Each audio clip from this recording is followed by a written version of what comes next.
Hi guys, আমি এখন একটা তেল বানাচ্ছি।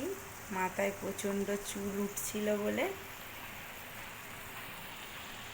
এই তেলটাতে জবা ফুল, ক্যারি পাতা, অ্যালোভেরা,